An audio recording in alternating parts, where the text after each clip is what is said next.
Assalamualaikum warahmatullahi wabarakatuh. Perkenalkan nama saya Alia Putri Agustian dari kelas AK22E. Di sini saya akan menjelaskan tentang manajemen strategi dalam transformasi organisasi.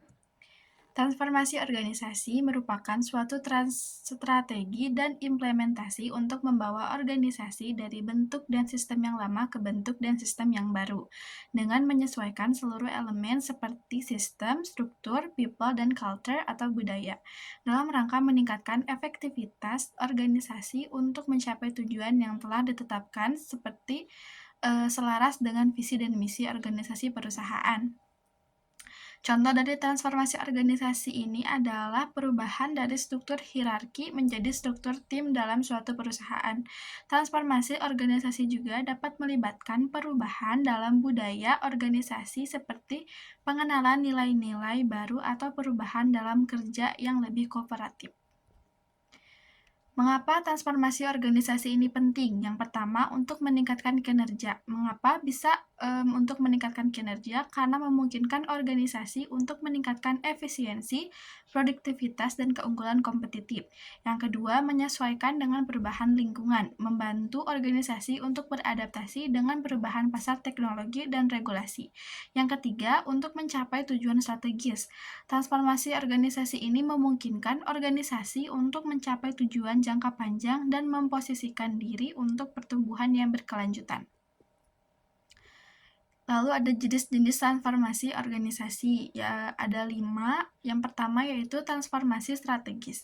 Fokusnya pada perubahan strategi bisnis dan orientasi organisasi untuk mencapai tujuan jangka panjang.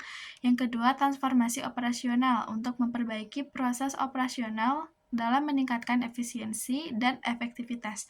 Yang ketiga, ada transformasi teknologi atau implementasi teknologi baru untuk meningkatkan operasional dan inovasi. Yang keempat, ada transformasi budaya, yaitu mengubah nilai-nilai norma dan perilaku organisasi untuk mencapai tujuan yang baru.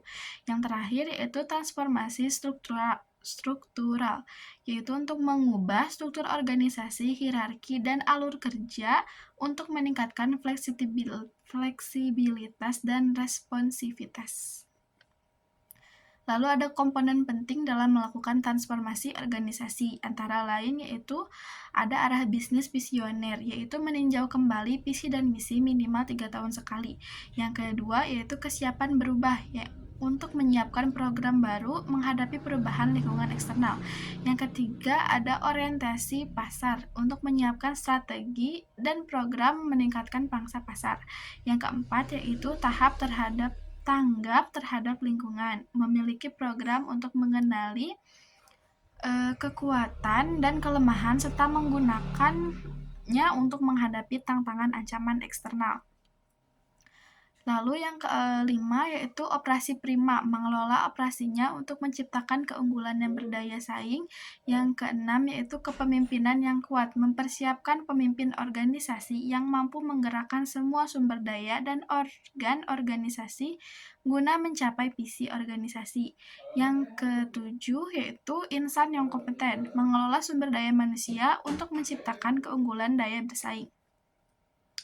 Yang kedelapan yaitu budaya perusahaan, mengembangkan budaya perusahaan yang mendukung pencapaian visi dan misi. Yang kesembilan yaitu manajemen resiko, untuk mengelola resiko sehingga menunjang keberhasilan perusahaan. Lalu ada 8 langkah penting yang dapat dilakukan dalam melakukan transformasi organisasi yang efektif. Yang pertama, tetapkan apa yang akan Anda lakukan. Yang kedua, membuat rasa urgensi atau kepentingan dan kemudian mempertahankannya untuk jangka panjang. Yang ketiga yaitu menerapkan tata kelola dan manajemen, bentuk koalisi leader yang kuat untuk sukses. Yang keempat, libatkan pemangku kepentingan utama, terutama manajer, dalam membuat perubahan terjadi. Yang kelima, hilangkan hambatan untuk keberhasilan transformasi, terutama selama implementasi transformasi organisasi ini. Yang keenam, aktifkan transformasi nyata dan memupuk budaya organisasi baru dan perilaku individu. Yang ketujuh, atur kembali operasi dan organisasi untuk mengaktifkan visi baru dan mendukung transformasi. Yang kedelapan, tingkatkan keterampilan eksekutif dan pemimpin dalam mengubah kepemimpinan. Transformasi organisasi dilakukan untuk menjadi perusahaan yang berkelanjutan, inovatif, dan memiliki nilai tambah lebih tinggi. Ibarat lomba lari, transformasi adalah maraton yang membutuhkan daya tahan tinggi dan nafas panjang dalam setiap waktu dan tahapan, harus bisa menampilkan kemajuan dan harus ada hasil nyata jangka pendek maupun panjang ataupun quick win. Kesuksesan transformasi. Suatu perubahan atau proses transformasi dalam perusahaan akan dapat berjalan sukses apabila mengikuti tahapan-tahapan dalam piramida perubahan kesuksesan. Lalu bagaimana sih piramida kesuksesan tersebut?